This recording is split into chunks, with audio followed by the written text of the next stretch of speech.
Chers amis, l'Évangile montre comment le Fils de Dieu s'est inscrit dans cette généalogie humaine grâce à son adoption par Joseph. Les citations de ces dernières ne viennent pas d'un doute concernant la virginité de Marie.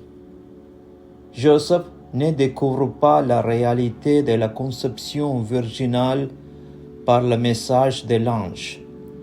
Celle-ci est affirmée dès le départ du récit, car c'est déjà un donné de foi pour la communauté juive de Matthieu qui connaît la prophétie de l'Emmanuel dans sa version grecque. Voici que la Vierge est enceinte, elle enfantera un fils, qu'elle appellera Emmanuel, c'est-à-dire Dieu avec nous. Mais comment Joseph peut-il accueillir un enfant dont non seulement il n'est pas le père, mais qui de plus vient de Dieu? Le message de l'ange a pour but de la confirmer dans son incroyable mission auprès de Marie. Joseph, fils de David, ne crains pas de prendre chez toi Marie, ton épouse, car ce qui a été engendré en elle vient de l'Esprit Saint. Mais elle enfantera un fils auquel tu donneras le nom de Jésus. C'est lui qui sauvera son peuple de ses péchés. La mission de Joseph est de donner un nom au Sauveur. Certes, le Saint-Esprit est l'auteur de la conception de l'enfant, mais Joseph n'en a pas moins une fonction à remplir. Sa mission est même si essentielle qu'elle est affirmée à 3 reprises dans ce court récit. Elle enfantera un fils auquel tu donneras le nom de Jésus. Elle enfantera un fils auquel on donnera le nom d'Emmanuel. Elle enfanta un fils auquel il donne le nom de Jésus.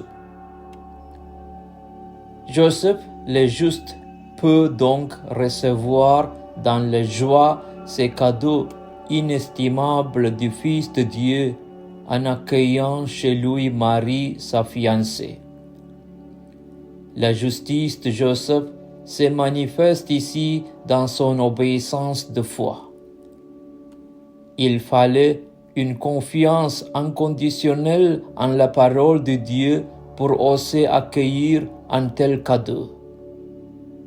Obéissance de la foi consiste à croire en l'amour de Dieu pour nous en recevant les cadeaux inouïs qu'il nous fait en son Fils.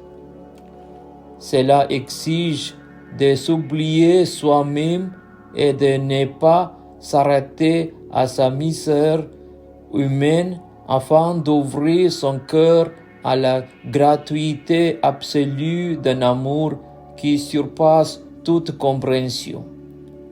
Confions-nous pour cela à l'intercession de Joseph, qu'il nous obtienne par son exemple et par sa prière cette audace de la foi. Il nous faut pouvoir croire que ce cadeau est pour nous, comme il est pour tous et pour chacun. Puissions-nous ainsi accueillir ces dons dans une foi pleine et entière, afin de faire la joie de Dieu, lui qui a fait sienne notre pauvreté, afin que nous puissions faire notre son infinie tendresse. Gloire au Père, et au Fils, et au Saint-Esprit, comme il était au commencement, maintenant et toujours, pour les siècles des siècles. Amen. Le Seigneur est ma lumière et est mon salut. De qui aurais-je crainte? Le Seigneur est le rempart de ma vie, devant qui tremblerai.